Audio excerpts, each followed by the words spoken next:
The dawn light on Verd Luma 9 was artificial, like everything else. Theo Marin watched it creep across the flare grass fields from the small observation deck of his monitoring station. The light wasn't real sunlight. Nothing was real here. But it served its purpose, triggering the photosynthetic processes in the specialized crops that thrived under the vast, translucent dome. Theo sipped his synthetic coffee and squinted at the distant harvester machines. Their monofilament blades glinted occasionally as they caught the artificial light. Silent and efficient, they moved through the fields on their predetermined paths, cutting down the fully matured flare grass in neat, methodical rows. The harvesters were almost beautiful in their precision, though Theo knew better than most how dangerous they could be. Zone Theta 4 was scheduled for harvesting today. He'd need to do a final visual inspection before the automated systems took over completely. It was largely a formality. The sensors and drones had already confirmed the field was ready, but Theo insisted on maintaining the human touch in the process. Management didn't mind. It made their safety compliance reports look better to have a human supervisor's signature. Theo had been the farming supervisor on Verd Luma 9 for 3 standard years now. The orbital agricultural station hung in the upper atmosphere of a gas giant, its massive domes capturing the perfect combination of gases, radiation, and pressure to grow crops that couldn't thrive anywhere else in the system.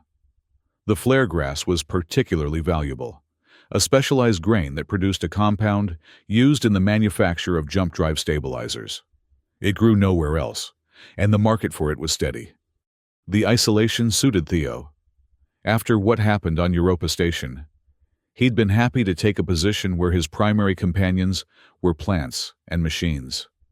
The guilt still ate at him, especially in the quiet hours before the artificial dawn. The memories would creep in, unbidden.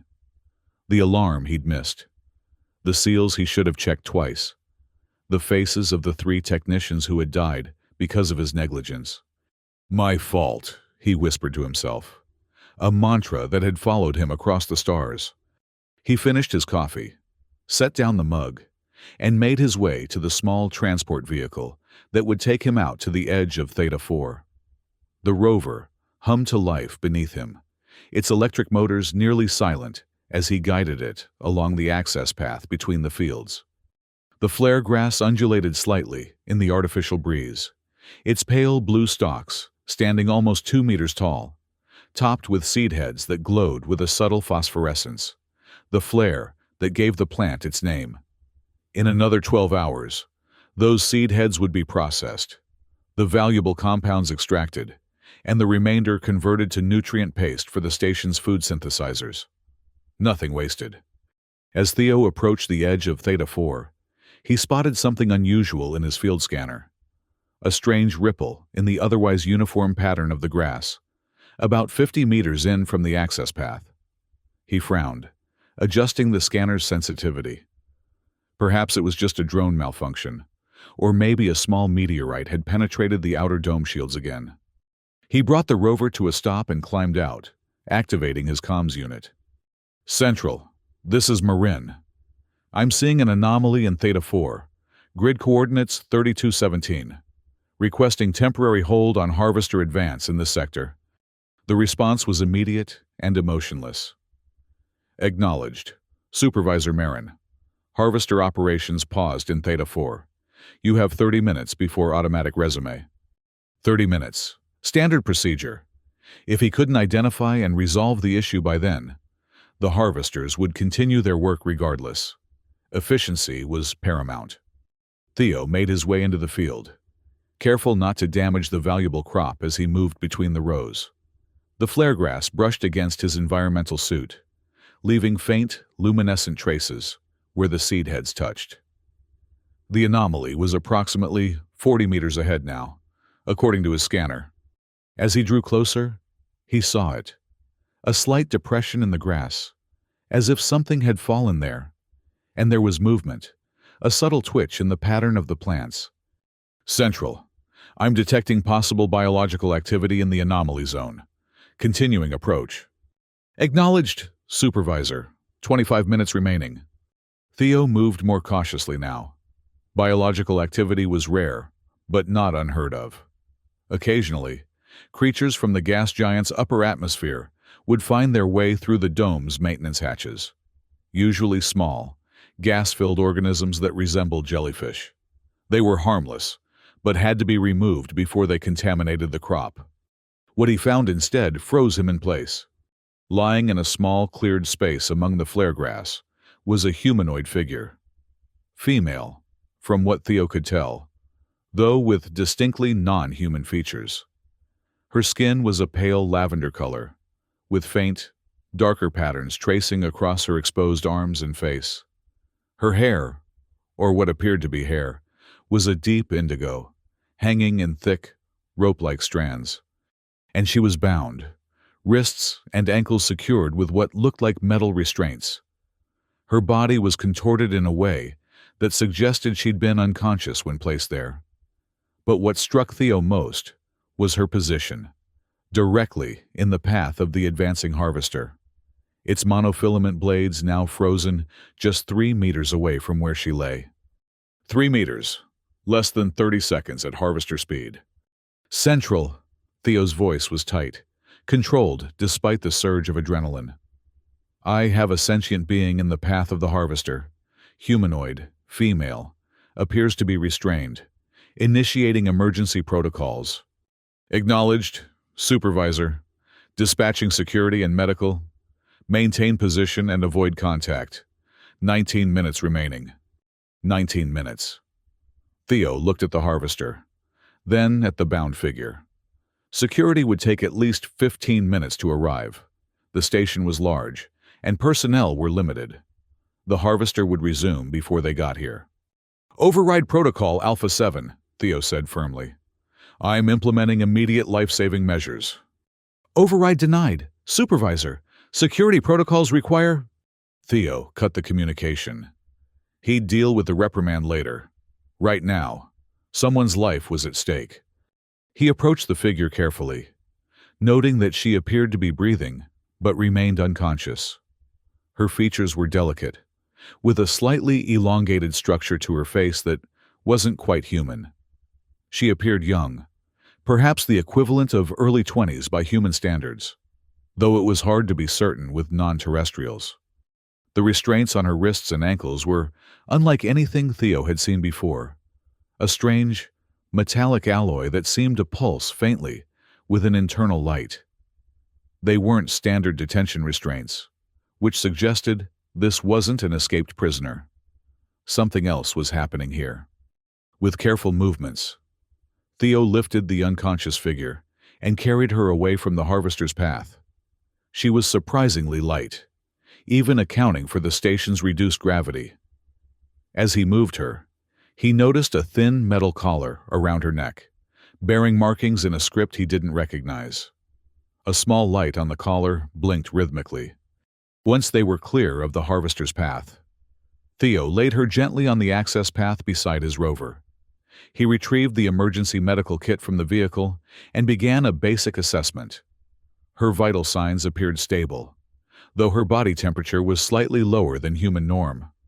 There was a small wound on her temple, partially healed, and bruising around her wrists beneath the restraints. Someone had hurt her, restrained her, and left her to die under the harvester blades. The thought made something cold and hard form in Theo's chest. He'd seen plenty of cruelty in his years working the outer stations, but this was deliberate, calculated. This was murder, or would have been, if he hadn't happened to spot the anomaly. My fault, he whispered, the familiar refrain taking on a new meaning. Not this time. This time, he'd been where he needed to be. He administered a universal stabilizing agent, safe for most known sentient species, and wrapped an emergency thermal blanket around her.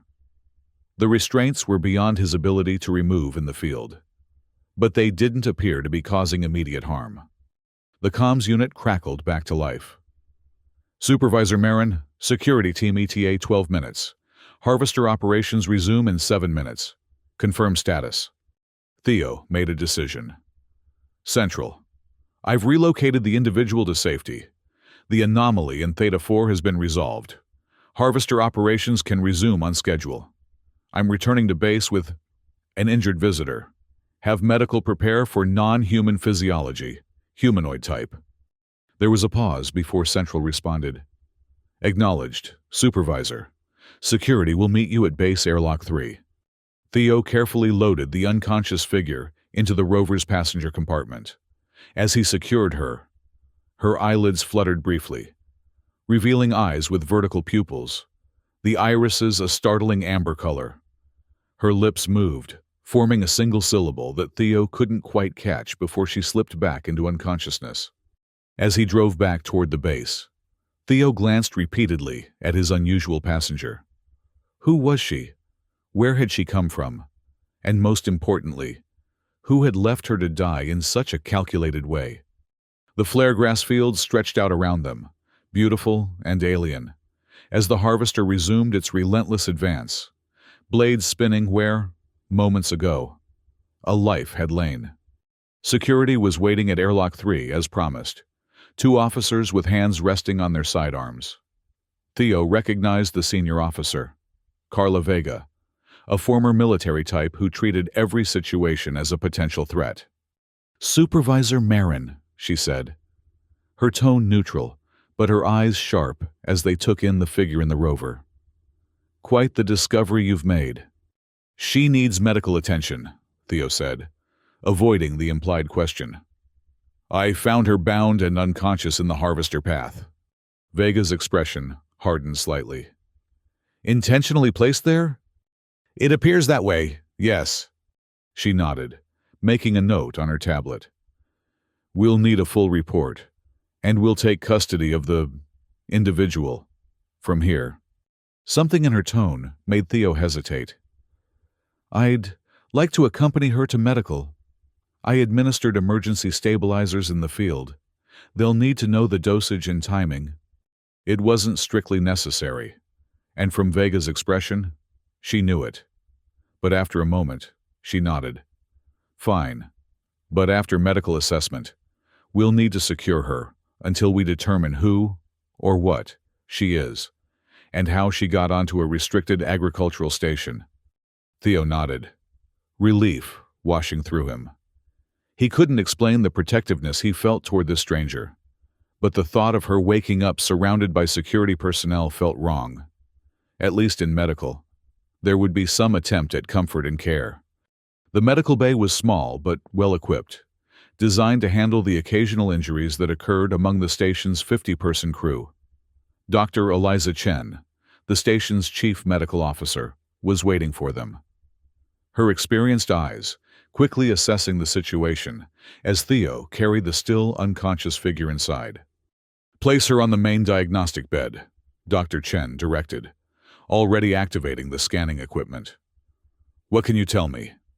Found her in the flare grass fields, bound and unconscious, Theo explained, carefully setting the alien woman down. She was positioned directly in the harvester's path. I administered a standard stabilizer dose about 20 minutes ago. No apparent major injuries. But she hasn't regained consciousness except for a brief moment during transport. Dr. Chen nodded, her focus on the readings appearing on her screens. Interesting physiology. Humanoid, but definitely not human.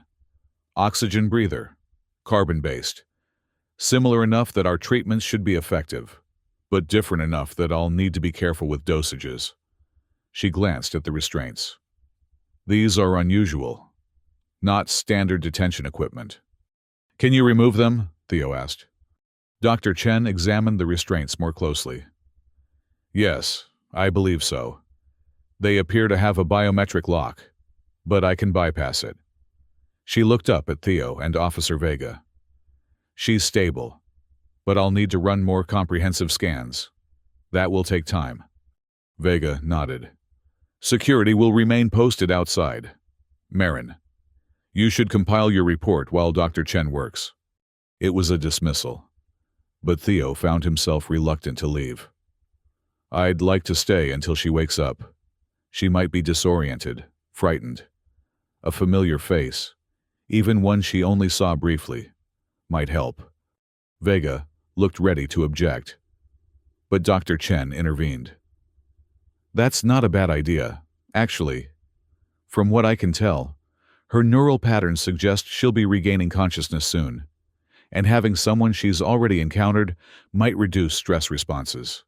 She gave Theo a pointed look. As long as Supervisor Marin stays out of the way and lets me work. Vega's lips thinned, but she nodded curtly. Fine, but I want that report within the hour. Marin, and when she wakes up, we need answers. After Vega left, Dr. Chen turned to Theo with a raised eyebrow. You found her in the fields, just like that?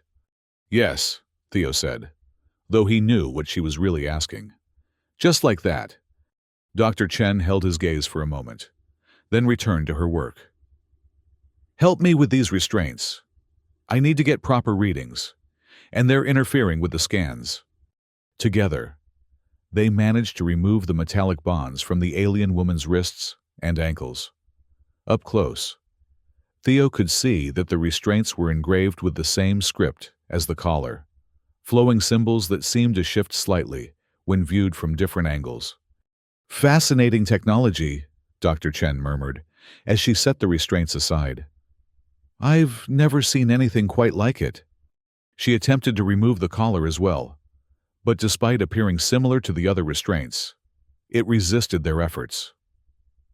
This one seems to have a different locking mechanism. I don't want to force it. It appears to be in contact with several major neural clusters. Removing it improperly could cause damage. The collar's small light continued to blink steadily, a rhythmic pulse of pale blue. It's some kind of tracker, Theo suggested. Or identification. Dr. Chen nodded. Likely both. Many frontier worlds use biometric identification systems. She turned her attention back to her scans. Her body is recovering from some kind of sedative. Whoever did this wanted her unconscious, but not dead. At least, not until the Harvester found her. The implications hung in the air between them. Someone had gone to considerable trouble to arrange this death, one that would appear accidental, with the evidence conveniently destroyed by the Harvester's blades. How long until she wakes up? Theo asked. Hard to say with an unknown physiology, but based on her neural activity, I'd estimate within the hour. Dr. Chen looked at him curiously. You feel responsible for her. It wasn't a question, but Theo answered anyway. I found her, and someone tried to kill her in my fields. Dr. Chen's expression softened slightly. You're not responsible for everything that happens on this station, Theo. You know that, right? The familiar guilt twisted in his gut. She didn't know about Europa. Few people here did. His record had been officially cleared, though the settlement with the families had drained his savings and left him taking this isolated posting. I'm just doing my job, he said quietly. Dr. Chen looked like she wanted to say more, but instead turned back to her patient. I've done what I can for now. She appears to be physically stable. Some bruising, mild dehydration, residual effects of whatever sedative was used. I'll need to remain on call when she wakes up, but I have other patients to check on. Can I trust you to alert me immediately if her condition changes? Theo nodded. Of course. After Dr. Chen left, Theo pulled up a chair beside the diagnostic bed. The alien woman's breathing had grown more regular, her chest rising and falling in a rhythm not unlike a human's. The bruises on her wrists stood out starkly against her lavender skin, dark purple, almost black in places. Theo found himself studying her features more carefully. Despite the alien coloration and slightly elongated facial structure, there was something delicate, almost vulnerable about her face. Her indigo hair, now freed from its binding, spread across the pillow in thick, rope-like strands that seemed to have a faint luminescence, similar to the flare grass seed heads. As he watched, her eyelids fluttered again. This time, they opened fully, revealing those striking amber eyes with their vertical pupils. She blinked slowly, confusion evident as she took in her surroundings. When her gaze fell on Theo, she stiffened, her body tensing as if preparing to flee. "You're safe," Theo said quickly, keeping his voice low and calm. "My name is Theo Marin. I found you in the fields and brought you to our medical facility. You're on Luma 9, an agricultural station." She stared at him, uncomprehending or unwilling to respond. Her hand moved to the collar around her neck, fingers tracing the symbols there. "Can you understand me?" Theo asked. "Do you speak standard?" After a long moment, she gave a small nod. "Good. That's good," Theo smiled, trying to appear reassuring. "Can you tell me your name?" She opened her mouth, then closed it again, as if unsure. Finally, in a voice that was slightly raspy from disuse, she whispered a single word. "Severi." "Severi," Theo repeated. "Is that your name?" Another small nod.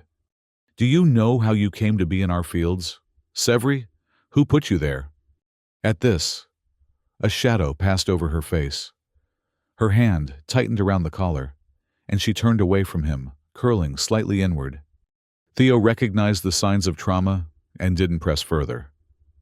"It's all right. You don't have to talk about it now. You're safe here." As if on cue, the door slid open, and Officer Vega entered, her expression stern. "Marin, that report is overdue, and I see our guest is awake." Severi's reaction was immediate and intense.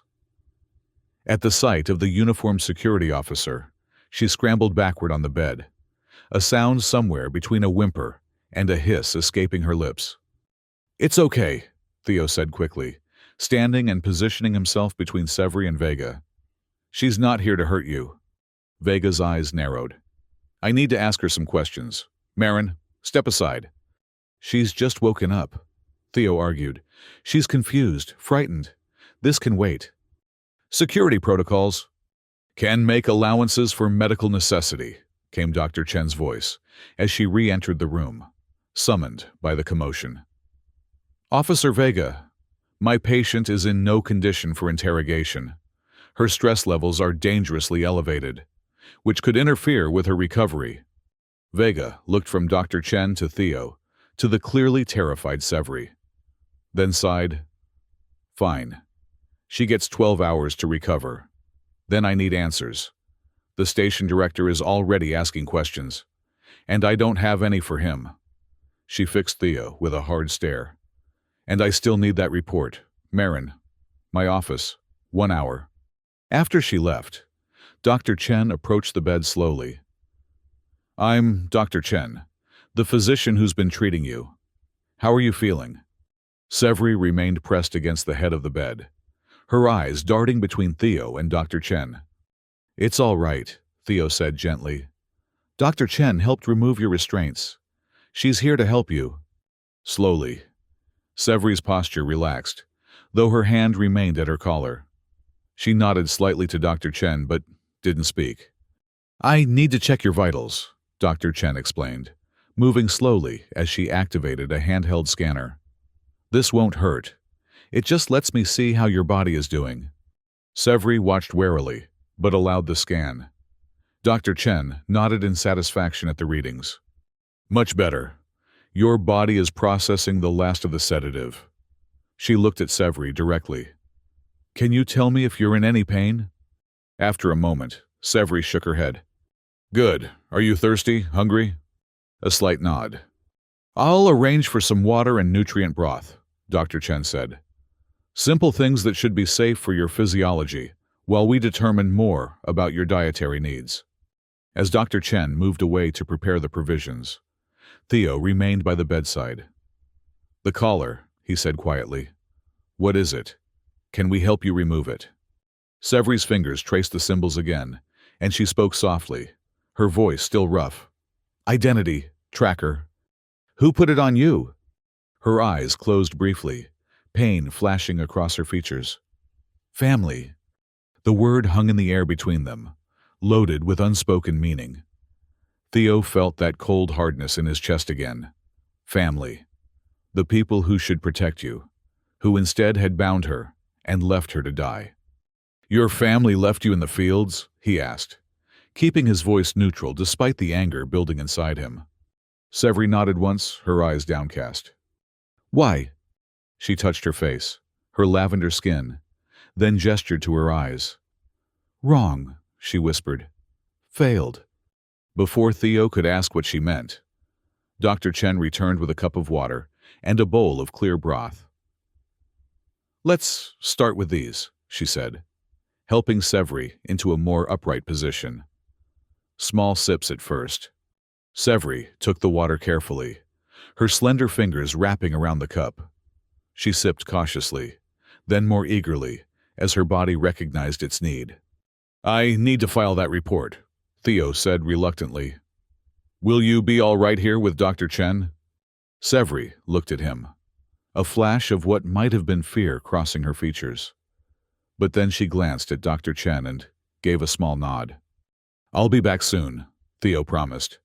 And remember, you're safe here. As he left the medical bay, the weight of what he'd discovered settled fully on him. Someone, Severi's own family, apparently, had left her to die in his fields. And from her few words and reactions, this wasn't a simple case of cruelty or criminal intent. There was something systematic about it, something tied to that collar and her cryptic words. Wrong, failed. He needed to understand what was happening, and more importantly, he needed to ensure that whoever had done this couldn't finish what they'd started. Theo's report to security was deliberately vague. He detailed finding Severi in the fields, the emergency measures he'd taken, and her current status in medical. But he omitted any mention of her brief statements about her family or the meaning of the collar. Instinct told him to keep that information close for now, at least until he better understood the situation. Officer Vega was predictably dissatisfied. This tells me nothing about how she got onto a secure orbital station, or who might have put her in that field, she said, tossing the datapad onto her desk. I'm a farming supervisor, not a security investigator. Theo replied evenly. I've reported what I observed and the actions I took. The rest is your department. Vega leaned forward, her eyes hard. Don't play dumb. Marin, you spent over an hour with her in medical. She said nothing about where she came from, who she is. She was barely conscious, traumatized, and clearly afraid. Theo said, Dr. Chen can confirm her condition. And yet she seemed to respond to you, Vega observed. Interesting, don't you think? A mysterious alien appears in your sector, and you just happen to find her moments before she would have been killed. Now she speaks only to you. The implication was clear. You think I'm involved somehow? Theo asked, incredulous.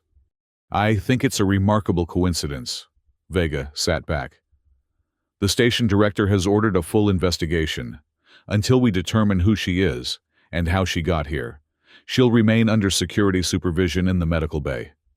She's not a prisoner, Theo objected. She's a victim. She's an unknown security risk on a restricted facility, Vega countered. And considering the circumstances of her discovery, we can't rule out the possibility that this is part of something larger. She fixed him with a stern look. Stay out of the investigation. Marin, you've done your good deed. Now let security do its job. Theo left Vega's office with a growing sense of unease. The security officer's suspicions weren't entirely unreasonable from her perspective, but they missed the larger concern. If Severi's family had gone to such lengths to dispose of her, they might not be satisfied with failure. And if they could get her onto the station undetected once, they might be able to do so again. Instead of returning to his quarters, Theo made his way back to the medical bay. He needed to speak with Severi again, to understand more about the threat she faced. When he arrived, he found a security officer posted outside the door. Not Vega, but one of her subordinates, a young man named Ellis. He nodded to Theo without suspicion. How is she? Theo asked casually. Quiet, Ellis replied. Dr. Chen's still with her. No issues so far. Good to hear. Dr. Chen asked me to bring some data on non-human physiologies from the agricultural database. Theo improvised. We grow crops for many different species. Might help her determine proper nutrition. Ellis hesitated only briefly before nodding. Makes sense. Go ahead. Inside, he found Severi sitting up in bed, looking marginally better than when he'd left. Dr. Chen was reviewing scan results at a nearby console and looked up with mild surprise when he entered. Supervisor Marin, I didn't expect you back so soon. Just wanted to check on our guest, Theo said, and to see if you needed any information from the agricultural databases. We maintain extensive files on various species biochemistry for crop customization. Dr. Chen raised an eyebrow, clearly seeing through the pretext, but she played along. That could be useful, actually. I'll pull up the specific parameters I'm looking for. She moved to another console, subtly giving Theo space to approach Severi. How are you feeling? He asked quietly. Severi looked at him with those striking amber eyes. Better, she said, her voice clearer now. Thank you. I need to ask you some questions, Theo said gently. About what happened to you. About the danger you might still be in. Fear flickered across her features, but she gave a small nod. Your family did this to you, Theo began, keeping his voice low. Why? What did you mean when you said you failed? Severi's fingers went to her collar again, a gesture that seemed almost unconscious. Genetic audit, she said softly. My line, failed standards. Genetic audit, Theo repeated, trying to understand. Your people audit genetics? For what purpose? Purity. Efficiency. Her eyes met his, filled with a quiet resignation that was more unsettling than fear. My genes. Flawed. Inefficient. The implications sent a chill through Theo. They tried to kill you because of your genetics? Because you didn't meet some standard? Severi nodded. Removal. Resources. Better used elsewhere. Theo struggled to keep his expression neutral, despite the horror rising within him. And the collar, what does it do? Marks for removal. Tracks location. Her fingers traced the blinking light. Signals when... Task complete. It signals your death, Theo said flatly. Another nod. Who receives the signal? Registry. Population control? Theo glanced at Dr. Chen, who was deliberately focusing on her console, but clearly listening. Your people have a system for culling those who don't meet genetic standards? Efficiency, Severi repeated, as if this explained everything. Limited resources, maximum output. The cold practicality in her tone suggested this was deeply ingrained, a cultural value she had been raised with, even as she became its victim. But your family, Theo pressed, they could have, I don't know, helped you escape, hidden you. Severi's expression shifted, a flash of something like grief crossing her features. Penalty. Whole family. Removed. The picture became clearer now. Her family had chosen their own survival over hers, following the dictates of a system that valued genetic efficiency above individual lives. And they brought you here, Theo concluded, to make it look like an accident. No connection to them. Severi nodded. No trace. How did they get you onto the station? Cargo shipment. Hidden. She closed her eyes briefly. Sleep drug. Woken field. Dr. Chen approached now, her expression grave. I've been monitoring her biometrics during this conversation, she said to Theo. She's telling the truth, at least as she understands it. The collar, Theo said. You mentioned it was connected to neural clusters. What would happen if we tried to remove it? Dr. Chen frowned. Based on my scans, it has filaments extending into the spinal column. Improper removal could cause permanent damage. She looked at Severi. Is that correct? The collar is designed to prevent removal? Yes, Severi confirmed. Remove when confirmed gone. Or, she made a small gesture across her throat. It would kill you. Theo finished. So, either the registry confirms your death, or anyone attempting to remove it triggers a failsafe.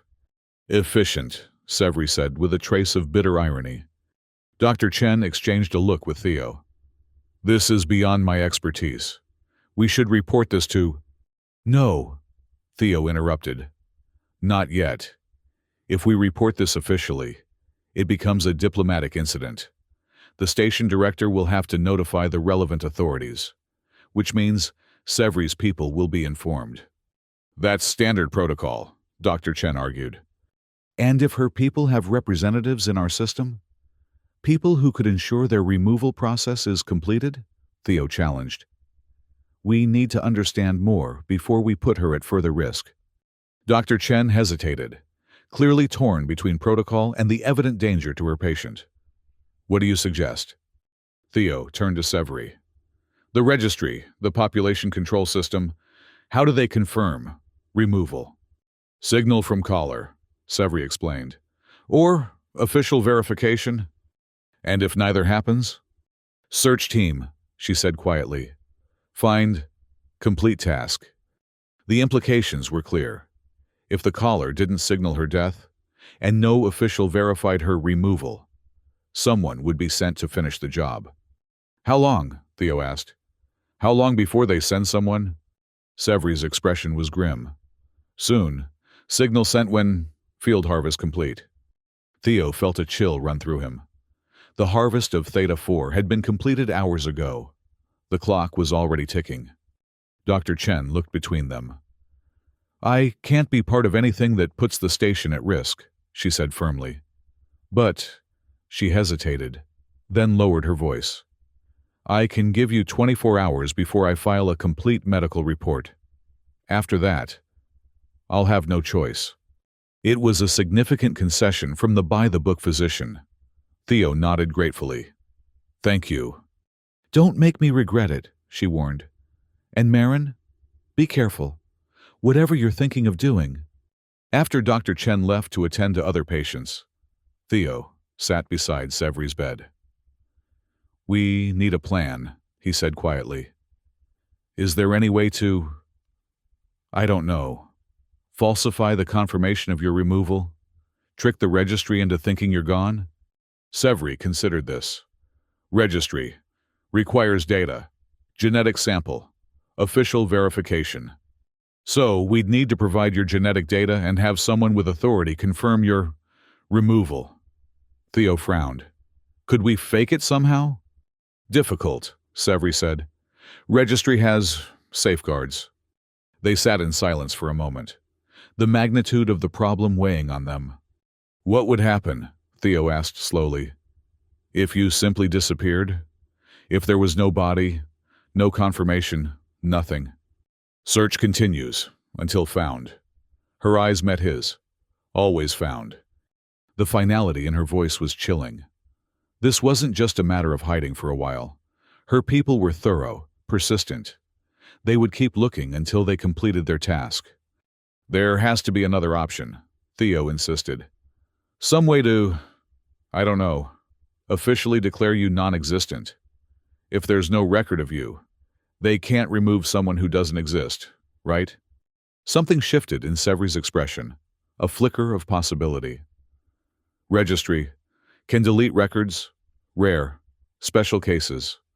What kind of special cases? High authority. Or, she hesitated, error correction. Error correction? If duplicate created, or wrong data entered. She looked at him intently. Registry prides on perfect records, no errors. Theo began to see a possibility. So if we could convince them that your entry was an error, that you should never have been in the system in the first place? Might delete, Severi confirmed, to preserve integrity. How would we do that? Who would we need to convince? Registry scribe, she said, has authority to correct errors. And how do we reach a registry scribe? Severi touched her collar. Signal. Direct communication. But, she frowned. Dangerous. Will know location. The risk was obvious. Using the caller to contact the registry would reveal their position, potentially bringing the search team directly to them. Is there any other way to contact them? Some neutral ground? Severi thought for a moment. Transit stations, registry offices at major points, for travelers, migrants. Is there one in the system? Yes, all systems with multiple species travel must register. A plan began to form in Theo's mind. So we could go there, present your case directly to a registry scribe, and argue that your entry was an error. Dangerous, Severi repeated. If fail, immediate removal. But if we succeed, Theo countered, you'd be free, officially non-existent. Their eyes met, and Theo saw the first real flicker of hope in Severi's gaze. Why help? She asked suddenly. Why risk? For stranger? The question caught Theo off guard. Why was he risking his position, potentially his freedom, for someone he'd just met? The answer came to him with surprising clarity. Because 3 people died on Europa Station because I wasn't paying attention, he said quietly. Because I've spent 3 years hiding from that failure instead of trying to make it right. And because no one deserves to die because of someone else's idea of efficiency. Severi studied him for a long moment, then reached out slowly and placed her hand over his, the first time she had initiated contact. Her skin was cool to the touch, smooth, with a slight texture like fine suede. Thank you, she said simply. Theo nodded, suddenly finding it difficult to speak. We'll need to move quickly, he said after a moment. Before security tightens their protocols, or Dr. Chen has to file her report. How? Severi asked. Security watches. Leave that to me, Theo said. Can you walk? Are you strong enough to travel? Severi straightened, a determination coming into her posture. Yes, for freedom. Yes. Good. Rest now. I'll come back tonight after shift change. Be ready. As Theo left the medical bay, nodding casually to Officer Ellis. His mind was already racing through the logistics. They would need transportation, a way past station security, and a plan for reaching the registry office. It was risky, potentially career-ending if he was caught. But looking back at Severi through the closing door, seeing the fragile hope in her eyes, Theo knew he couldn't do anything else. For the first time in 3 years, he had a chance to save a life instead of being responsible for losing one. Not my fault, he whispered to himself. A new mantra, one of determination rather than guilt. The next 12 hours were a careful dance of preparation and misdirection. Theo continued his regular duties, supervising the processing of the harvested flare grass and signing off on the shipment manifests. All the while, he was gathering supplies, downloading transit schedules, and creating a plausible reason to take a station vehicle off base. The most difficult part was securing a sedative from the agricultural supply, something that would put Officer Ellis into a deep enough sleep to allow them to leave without raising an immediate alarm, but not strong enough to cause any lasting harm. Theo had access to the chemical storage for crop management, and he selected a mild sedative used for transporting live specimens, diluting it to a safe dosage. As the artificial day cycle wound down and the station transitioned to night mode, Theo made his final preparations. He filed a requisition for an early morning inspection of the Southern Dome's exterior sensors, a routine task that would give him legitimate reason to take a rover. He packed a small bag with essential supplies and tucked it into his locker near the airlock. At exactly 22:30 station time, he made his way to the medical bay, carrying a tray with 2 cups of synthesized coffee. "Evening, Ellis," he greeted the security officer casually. "Rough shift?" Ellis shrugged. "Quiet enough. Just babysitting the alien girl. Dr. Chen says she's stable, but still under observation. Dr. Chen asked me to check some agricultural databases for compatible nutrition profiles," Theo said, offering one of the coffee cups. "Brought you something. Night shifts are the worst." Ellis accepted the cup gratefully. "Thanks, man. Vega's got us on double shifts until the situation gets sorted." Any update on the investigation? Theo asked, sipping his own untainted coffee. Nothing solid, Ellis admitted. No security breaches detected. No unauthorized vessels. It's like she just appeared out of nowhere. He took a long drink. Vega thinks someone on the inside might be involved. Theo kept his expression neutral. Seriously? Who would smuggle an alien onto an agricultural station just to leave her in a harvester path? Yeah, doesn't make much sense to me either, Ellis agreed, stifling a yawn. But you know Vega, suspicious by nature. Well, I'd better get this data to Dr. Chen, Theo said. Won't take long. Ellis nodded, already showing signs of the sedative taking effect. Go ahead. Inside, Theo found Severi sitting on the edge of the bed, fully alert. She had been provided with a standard station jumpsuit, which hung loosely on her slender frame. Her indigo hair had been tied back, emphasizing the elegant lines of her face and the unnatural glow of her amber eyes. Ready? Theo asked quietly. She nodded, standing smoothly. The guard? Taking a nap very soon, Theo confirmed. We have maybe 15 minutes before the security system flags his non-response to the scheduled check-in. They waited silently by the door until Theo heard a soft thump from outside, Ellis slumping in his chair as the sedative took full effect. Theo opened the door cautiously and found the officer breathing deeply, the empty coffee cup fallen to the floor beside him. Come on, he whispered to Severi. Stay close. They moved quickly through the dimly lit corridors of the night cycle station. Most of the crew were in their quarters, and the few on night duty were stationed at Central Control or the processing plant. The path to Airlock 3 was clear. At the airlock, Theo retrieved his prepared bag from the locker and handed Severi an environmental suit. Put this on. The rover has life support, but we need to cross the exterior dock. She donned the suit with practiced ease, suggesting familiarity with similar equipment. The collar around her neck posed a brief challenge, but the suit's neckpiece was designed to accommodate various physiologies and sealed securely around it. Theo accessed the airlock controls with his supervisor authorization and initiated the cycling sequence. As they waited for the pressure to equalize, he explained the plan. The rover is programmed for an inspection route. Once we're clear of the station, I'll override and set course for the transfer dock at the orbital elevator. From there, we can take a shuttle to the registry office on the main station.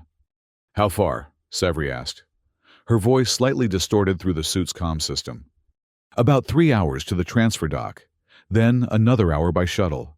If we're lucky, we'll reach the registry office before anyone realizes you're missing. The airlock completed its cycle, and they stepped out onto the exterior dock, a reinforced platform extending from the station's main structure. The gas giant loomed enormous in the sky above them, its swirling atmosphere a mesmerizing tapestry of amber, gold, and deep russet.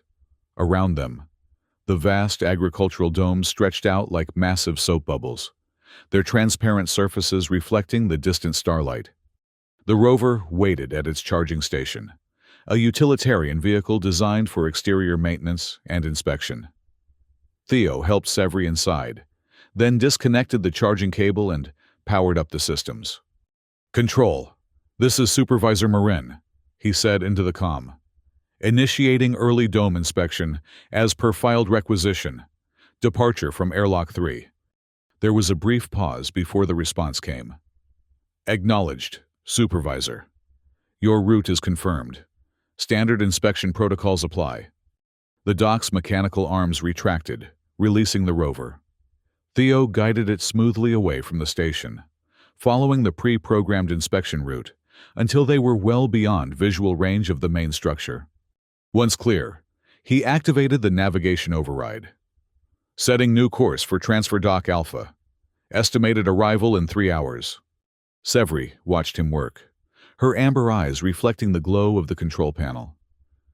If caught, you lose everything, she observed quietly.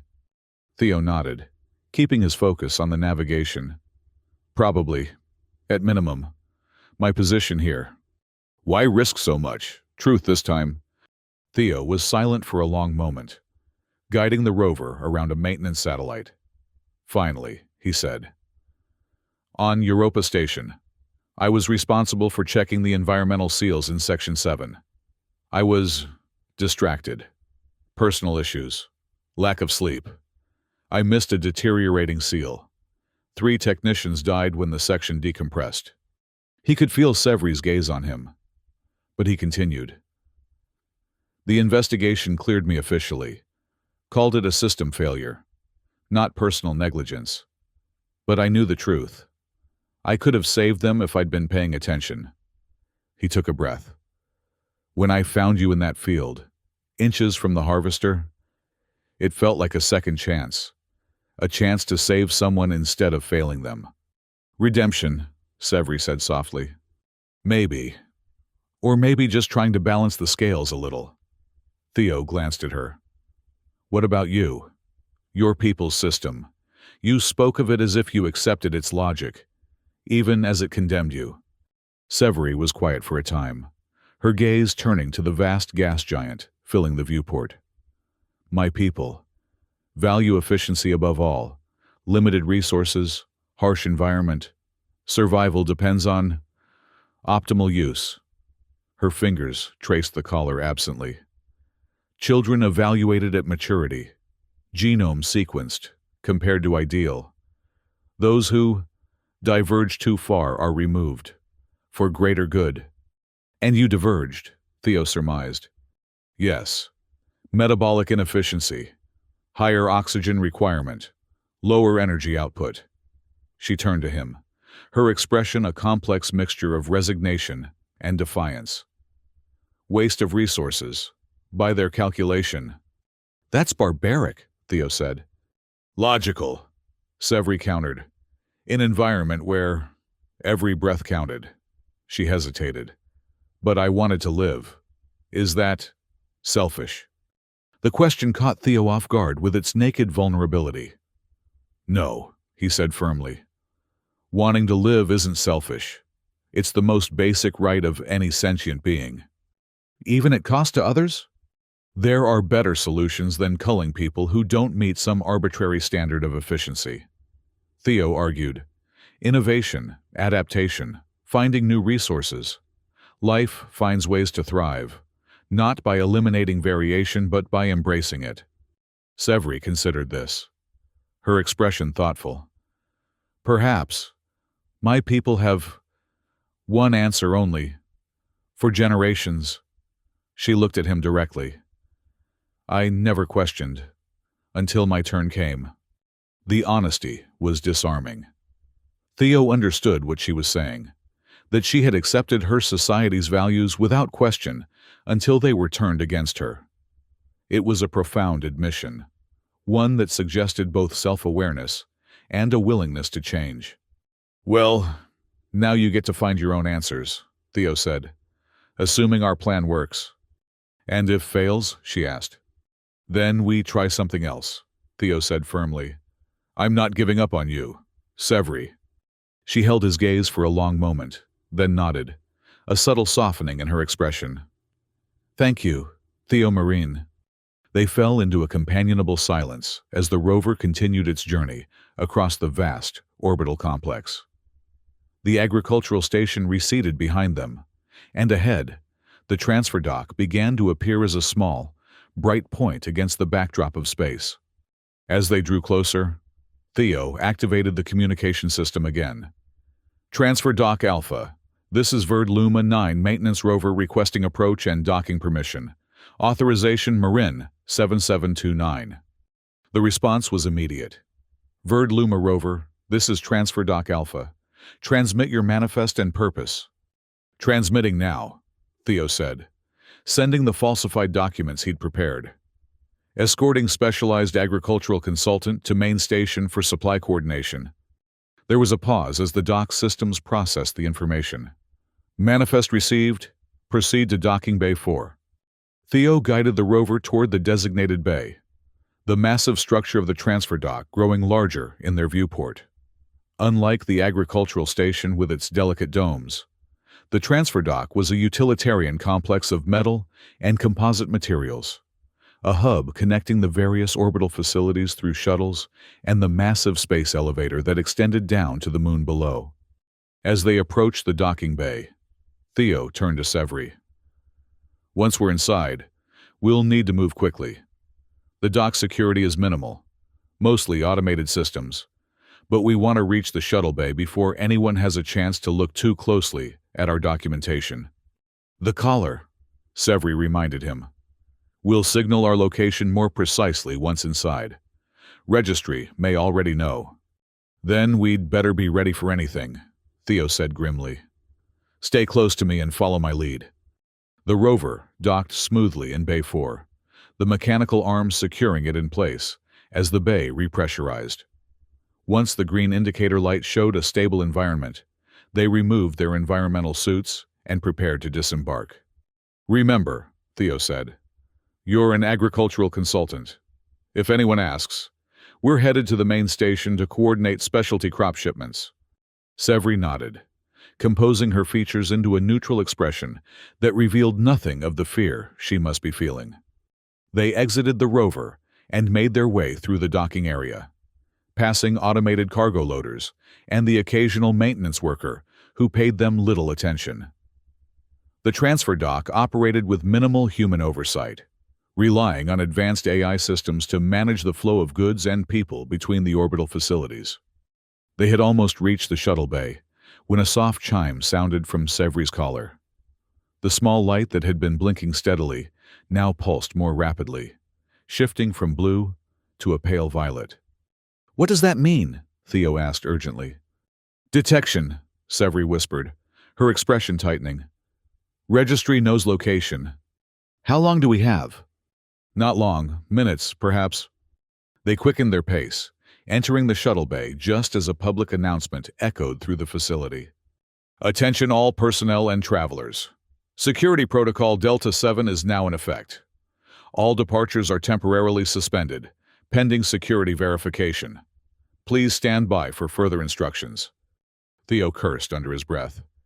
"They're locking down the dock." The shuttle bay was a large, open area, with several small passenger vessels docked at various gates.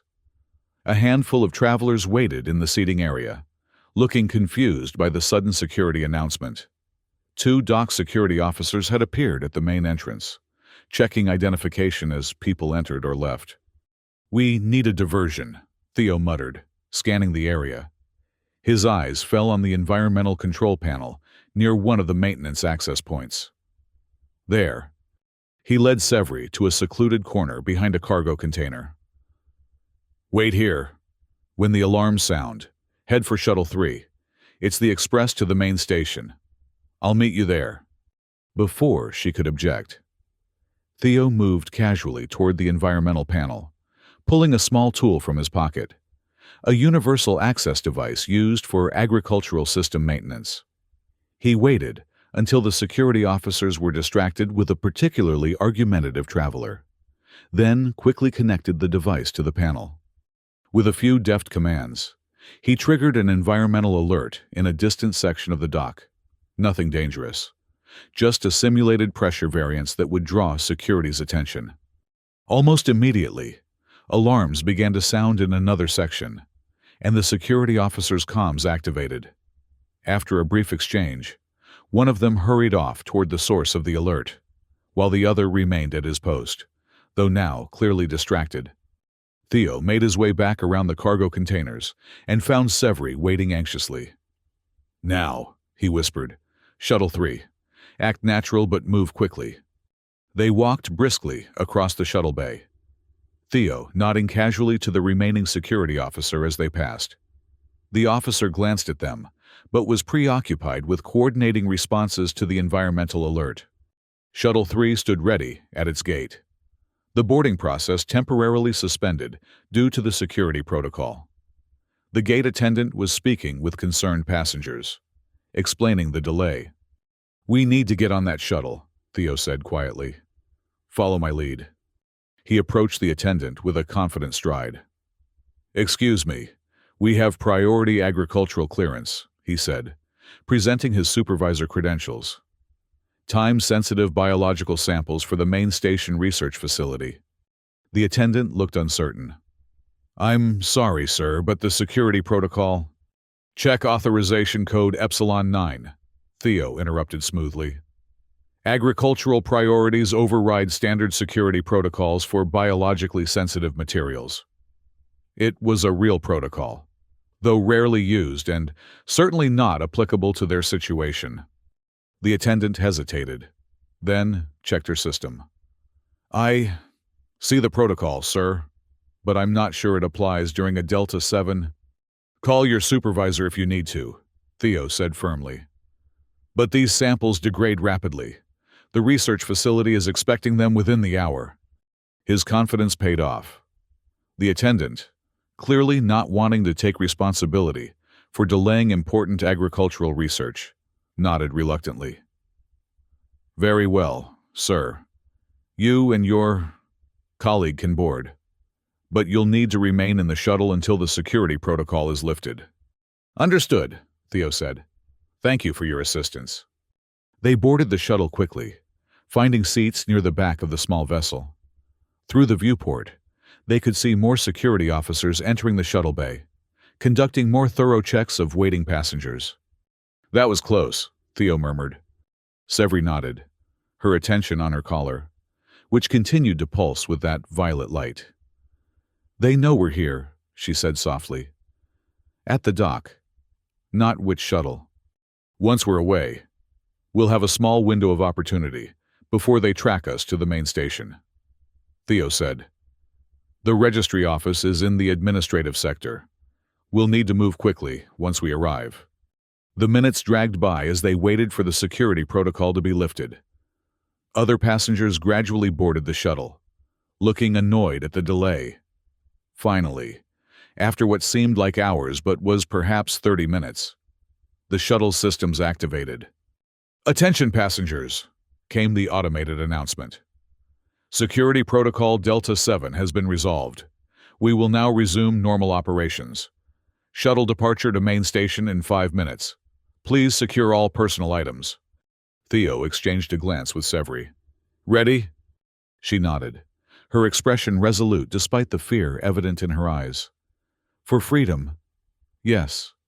The shuttle detached smoothly from the transfer dock and accelerated toward the main station, a massive orbital complex that served as the administrative and commercial hub for the entire system. As they drew away from the dock, Severi's collar light shifted again, returning to its steady blue pulse. They've lost precise location, she explained. Track only. General direction now. That gives us some time, Theo said.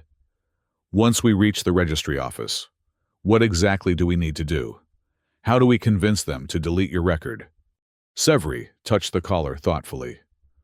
Present case to registry scribe. Provide genetic sample. Argue. Error in recording. And the scribe has the authority to simply delete you from the system. Yes, registry values. Perfect records above all. Error is unacceptable. So we convince them that your existence in their system is an error. Theo summarized. That you should never have been registered in the first place. Yes, Severi hesitated. But dangerous. Registry scribe serve system. Will not easily admit error.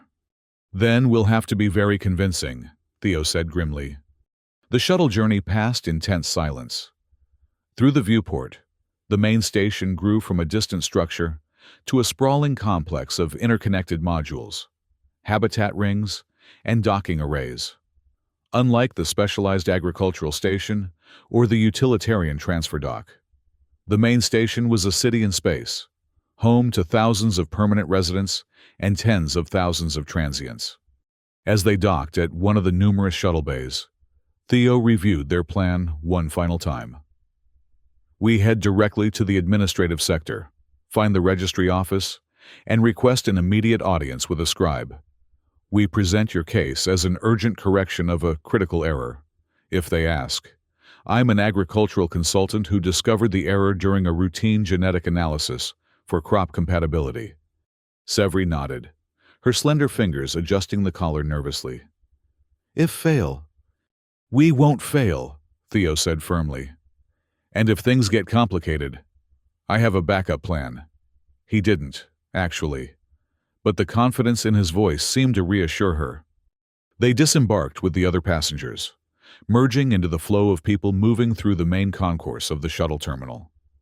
The main station was a stark contrast to the quiet, agricultural facility, bustling with activity, filled with diverse species going about their business.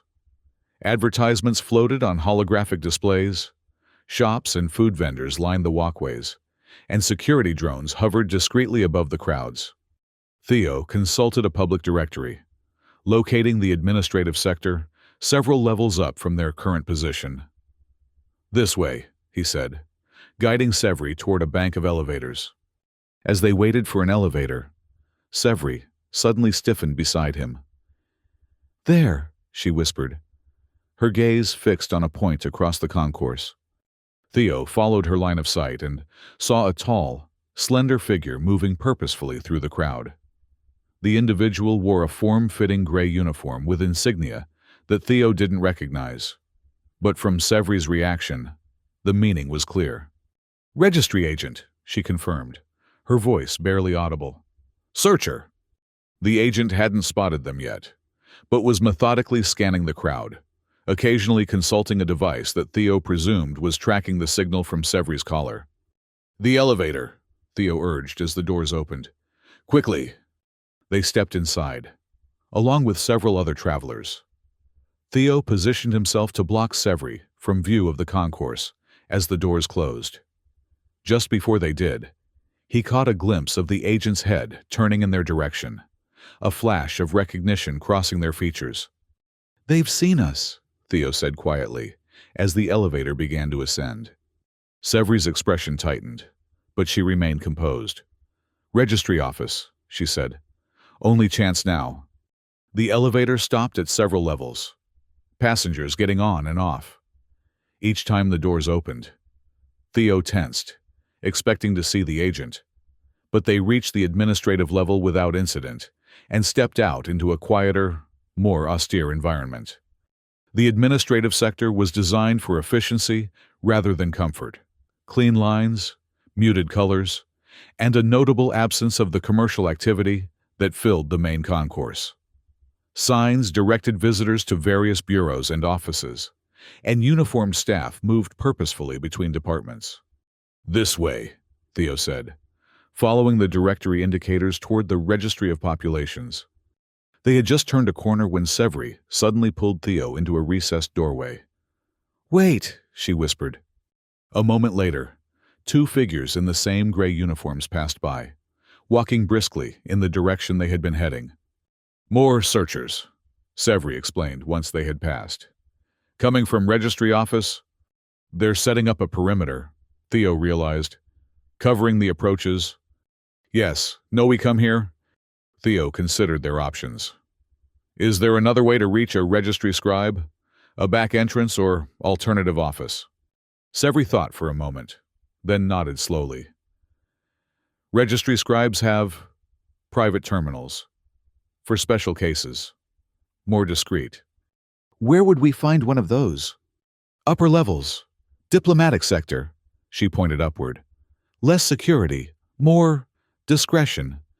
It was a risk, changing plans mid-execution, but their current approach was compromised.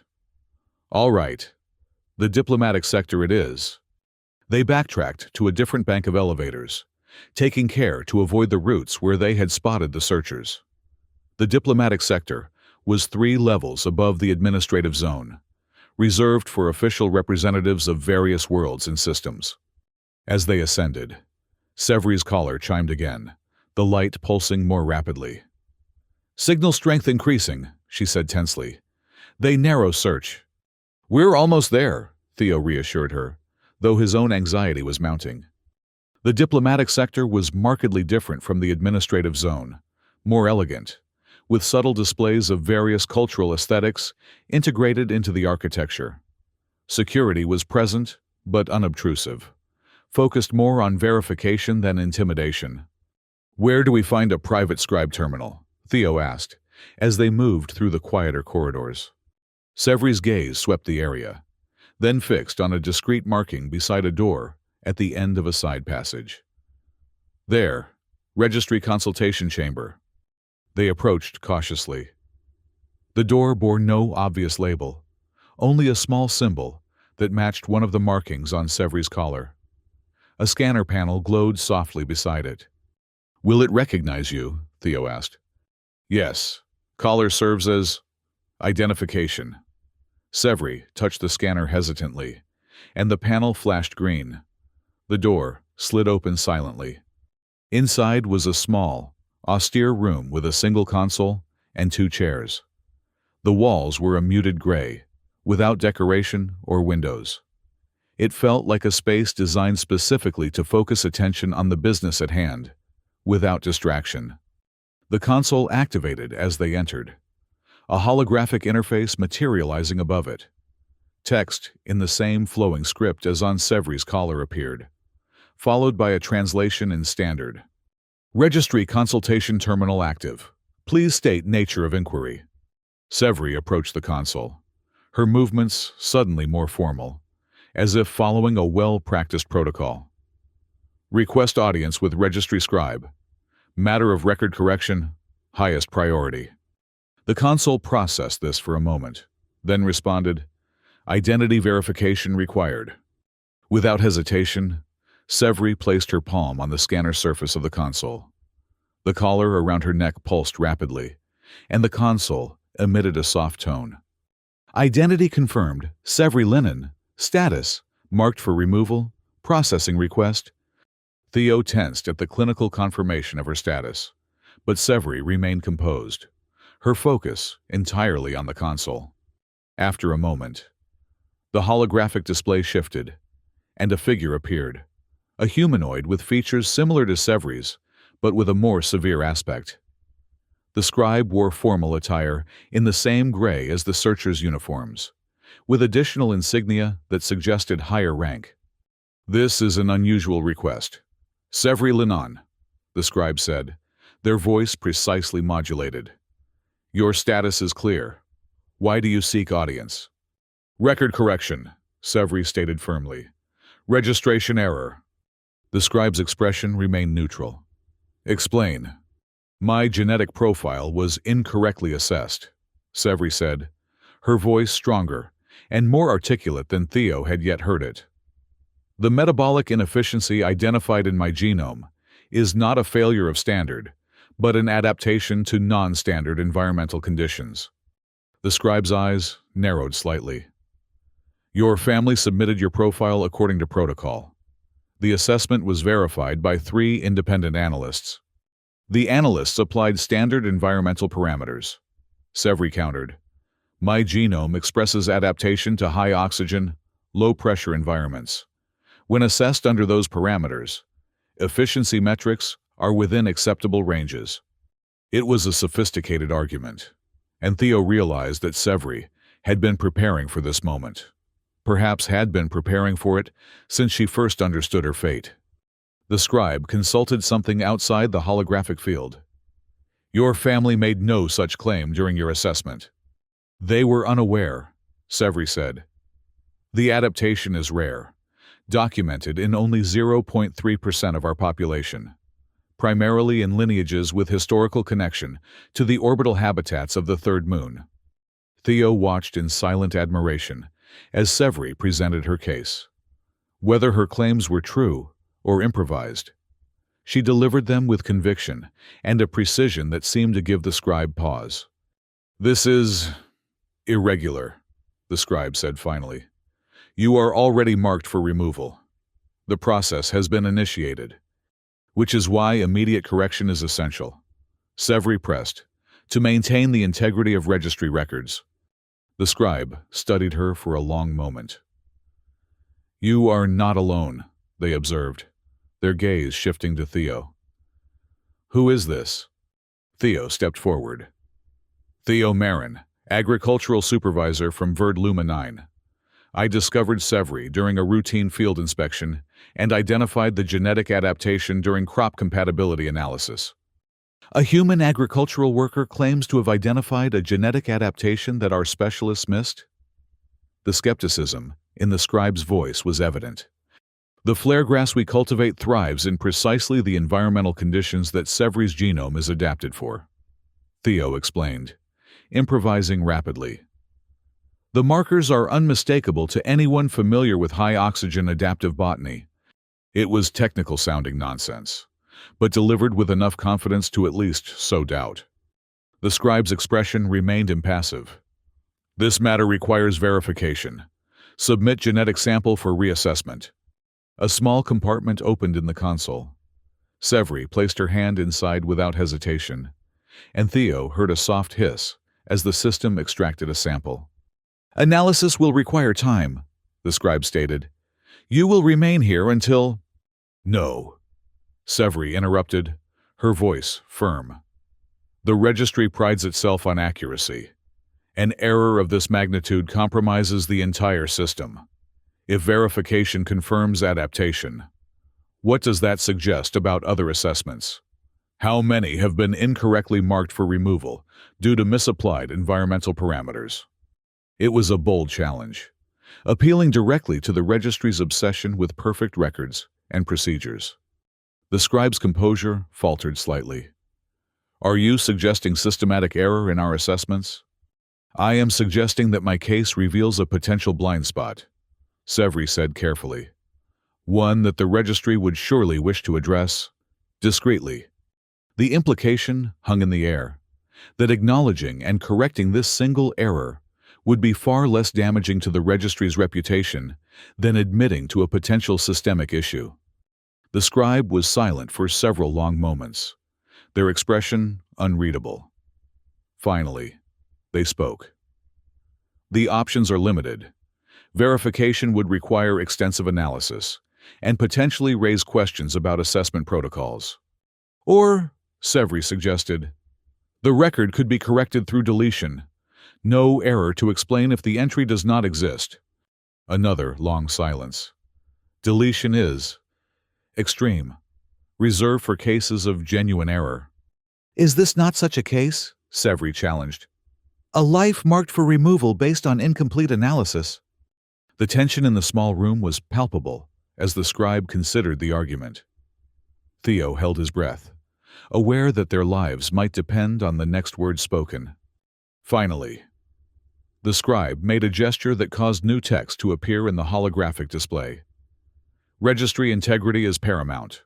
Uncertainty cannot be tolerated. They looked directly at Severi. Severi Linon does not exist. The entry has been deleted as erroneous. Theo felt a surge of disbelieving relief, but Severi remained composed, her expression revealing nothing. The collar, she said simply. The scribe nodded and entered a command. The collar around Severi's neck emitted a series of tones, and the light changed from pulsing blue to steady green. With a soft click, it detached and fell into her waiting hand. This matter is concluded, the scribe said formally. No record exists. No action is required. And the searchers? Theo asked, unable to contain the question. The scribe's gaze shifted to him. There is no search. There is no record. There is no individual to find. Their expression remained neutral, but there was a subtle shift in their tone. The registry does not pursue non-existent entities. That would be inefficient. With that, the holographic display vanished, leaving them alone in the small, gray room. Severi stared at the collar in her hand, her expression a complex mixture of disbelief, relief, and something like grief. After a moment, she placed it on the console, her fingers lingering briefly on the symbols before withdrawing. It's over, Theo said softly. You're free. Severi looked up at him, and for the first time, he saw tears in those striking amber eyes. Free, she repeated, as if testing the word. I am non-existent. No, Theo said firmly. You exist, You're just not in their system anymore. There's a difference. A small smile curved her lips. Yes, important difference. She took a deep breath. What now, Theo Marin? It was a good question. They had been so focused on this moment that Theo hadn't thought much beyond it. We should leave quickly, before anyone questions our presence here. After that. He hesitated. What do you want? Severi considered this, as if the concept of wanting something for herself was new and strange. Not sure, she admitted. Never thought beyond survival. You could come back to Verd Luma 9 with me, Theo suggested. I can't promise it won't be complicated. There will be questions about your sudden appearance, but I can register you as an agricultural consultant. Give you time to decide what you want next. You would do this, after risking so much already? Yes, Theo said simply. If that's what you want. Severi studied him for a long moment, then nodded. Yes. For now. Yes. They left the consultation chamber cautiously, but the diplomatic sector remained quiet and unconcerned with their presence. As they made their way back to the elevators, Theo noticed that Severi moved differently now, her posture straighter, her steps more confident, as if physically unburdened by the removal of the collar. Their return journey to Verd Luma 9 was remarkably uneventful. They took a shuttle back to the transfer dock, where Theo's rover remained docked in Bay 4. By the time they arrived at the agricultural station, the alert regarding Severi's disappearance from medical had been raised. But Theo had prepared for this. I'll explain that you regained consciousness and expressed a desire to leave, and that I escorted you to the transfer dock at your insistence, he told Severi as they approached the station. It's not ideal, but it's better than admitting to sedating a security officer and fleeing with you. Will they believe? Severi asked. Probably not entirely, Theo admitted. But without evidence of wrongdoing, they'll have to accept it officially. And once you're registered as a consultant, your presence will be legitimized. As expected, they were met by security when they docked at Airlock 3. Officer Vega was waiting, her expression thunderous. Supervisor Marin, she said coldly. You have some explaining to do. Theo nodded calmly. I understand your concern. Officer Vega. When Severi regained consciousness, she expressed an urgent desire to leave the station, as she was not under arrest or formal detention. I escorted her to the transfer dock at her request. Without authorization? Without notification? Vega's eyes narrowed. And now you return with her? Convenient. She reconsidered, Theo said simply. After visiting the registry office on the main station, Severi decided to accept my offer of a consultant position here at Verd Luma 9. Her expertise in adaptive botany will be valuable to our operations. Vega looked between them suspiciously.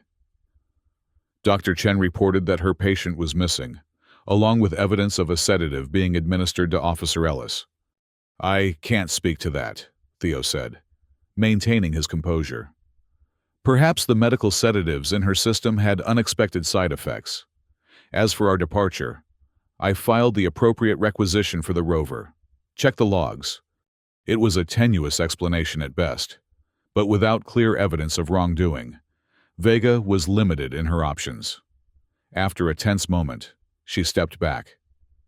The station director will want a full briefing, both of you, tomorrow, or 800 hours.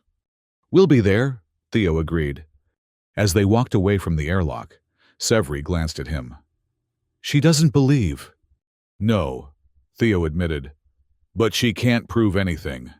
And once you're officially registered in our system as a consultant, your status will be secure. He took her to his quarters, a modest apartment in the residential section of the station. You can stay here tonight, he said, showing her the small second bedroom that served as his office. Tomorrow, we'll sort out permanent arrangements. Severi stood in the center of the room, looking around with open curiosity. You're home, she said softly. For what it's worth, Theo shrugged. It's not much, but it's quiet. It's... Personal, she observed, noting the few decorative items Theo had accumulated. A small sculpture from his homeworld, books on agriculture and botany, a landscape painting of mountains he'd never actually visited. Shows who you are. Theo had never thought of his sparse quarters that way, but looking at it through her eyes, he realized she was right. These small touches did reveal something about him, his tastes, his values, the things he found beautiful or meaningful. I've never had personal space, Severi said, running her fingers lightly over the spines of his books. Always communal, efficient. Well, now you can make your own space, Theo said, however you want it. She turned to him, her amber eyes reflecting the room's soft lighting. Thank you, Theo Marin, for everything. You're welcome, Severi Linan. He smiled, using her full name deliberately, affirming her identity even as her former people had erased it from their records. The meeting with the station director the next morning was tense but ultimately productive. Director Nasir was a pragmatic man, more concerned with the efficient operation of the station than with solving the mystery of Severi's appearance. Let me understand this, he said, reviewing the documents before him. You found an unidentified alien in our fields, brought her to medical, then escorted her to the main station at her request, where she decided to accept a position as an agricultural consultant. That's correct, Director, Theo confirmed. Severi has unique knowledge of adaptive botany that could significantly improve our flare grass yields. The director turned to Severi. And you have credentials to support this claim?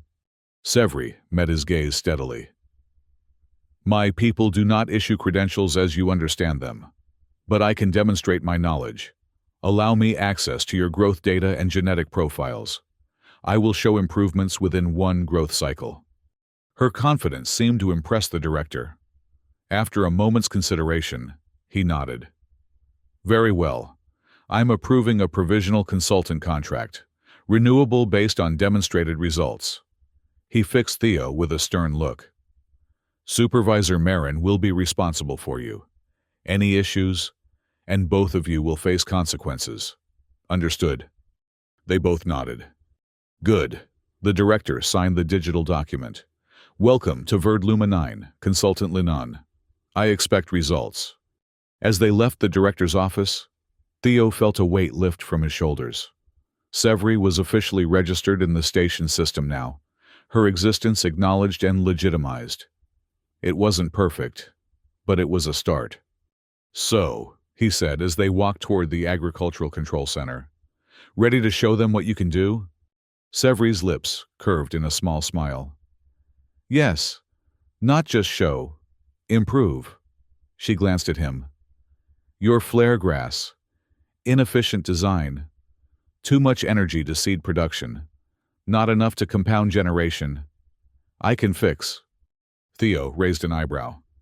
You really do know about adaptive botany. Yes, she said simply. Not lie to scribe. Adaptation is my specialty.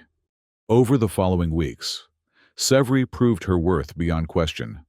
Her understanding of how organisms adapted to extreme environments allowed her to suggest modifications to the flare grass, growing protocols that increased compound yields by nearly 30%. The director was impressed enough to convert her provisional contract to a permanent position as Assistant Agricultural Supervisor. Severi settled into life on the station with remarkable adaptability. She established her own quarters near Theo's, though they often worked late into the night in his apartment, reviewing data and planning improvements to the agricultural systems. She decorated her space sparingly, but deliberately. A few items she had created herself, including a striking mobile made from discarded harvester components that caught the light in ways that reminded Theo of the flare grass fields at Artificial Dawn. Their relationship evolved gradually from rescuer and rescued to colleagues to something deeper. Theo found himself drawn to her quiet intelligence, her resilience, and the way she approached everything with both pragmatism and wonder. For her part, Severi seemed to find in Theo something she had never experienced before: acceptance without condition, value without measurement of efficiency.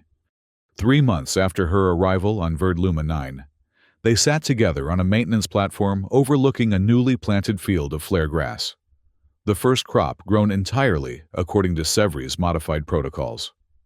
The artificial twilight bathed the dome in soft amber light, making the young plants shimmer with possibility. "It's beautiful," Theo said, watching the gentle movement of the field below. "Yes," Severi agreed. "Life always is, even when inefficient." Theo smiled at her subtle humor. "Especially then. Maybe." She turned to him, her expression thoughtful. "The Europa accident," she said unexpectedly. "Still blame yourself?" The question caught him off guard. They rarely spoke of his past, though she knew the outline of what had happened. "Sometimes," he admitted. "Less than before." "Good," she nodded. "Past is fixed, cannot change. But meaning of past can change." "Is that what you've done?" Theo asked. "Change the meaning of your past?" Severi considered this. "Yes. Was victim. Now. Survivor. Was error in system. Now. Proof system wrong." From her pocket, she withdrew a small object and held it out to him. It was a simple band made from copper-colored metal, salvaged from her collar. Theo realized. "For you," she said. "Memory transformed." Theo took it carefully, feeling the weight of the metal and its significance. "Thank you," he said softly. "But why give this to me?" "Because you saw me," Severi said simply. "When was invisible to everyone else, even family." She placed her hand over his, curling his fingers around the band. Memory of day became real. The gesture touched him deeply. Theo understood what she was offering, not just gratitude, but a connection, an acknowledgement of how their lives had become intertwined through chance and choice. "I have something for you too," he said. From his own pocket, he produced a small capsule containing a single flare grass seed, preserved in clear resin. "The first seed from our new crop, symbol of adaptation, of new beginnings." Severi took it, her amber eyes bright with emotion. "Beautiful," she whispered. They sat in companionable silence as the artificial twilight deepened toward night cycle.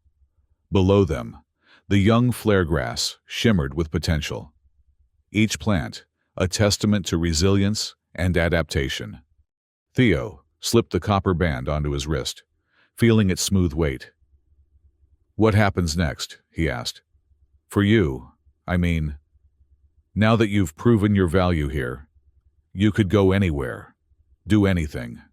Severi considered the question with her characteristic thoughtfulness. "Could," she agreed. "Freedom means choices." She looked at him directly. "Choose to stay. For now. Work is important.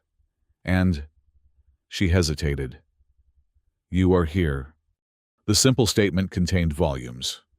Theo felt something expand in his chest, a warmth that had been growing steadily since that fateful day in the fields. "I'm glad," he said quietly. "I can't imagine this place without you now." She smiled, a full, unreserved expression that transformed her features. "Then don't try," she suggested. Her hand found his on the platform between them, her cool fingers intertwining with his warmer ones. Some adaptations, permanent.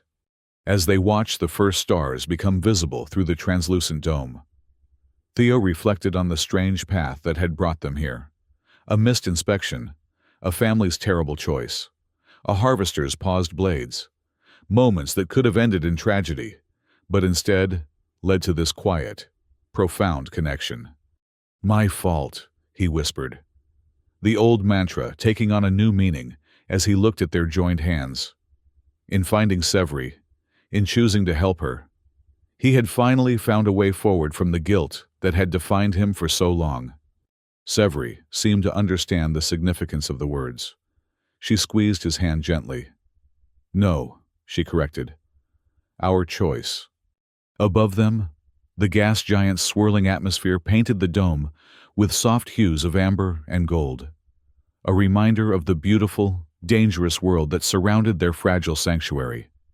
But in that moment, with the newly planted field below and their hands joined between them, Theo felt something he hadn't experienced in years, a sense of belonging, of purpose, of home. Not an end, but a beginning. Not redemption, but something more profound. The simple, powerful recognition of two people who had found each other across the vast improbability of space and chosen to remain.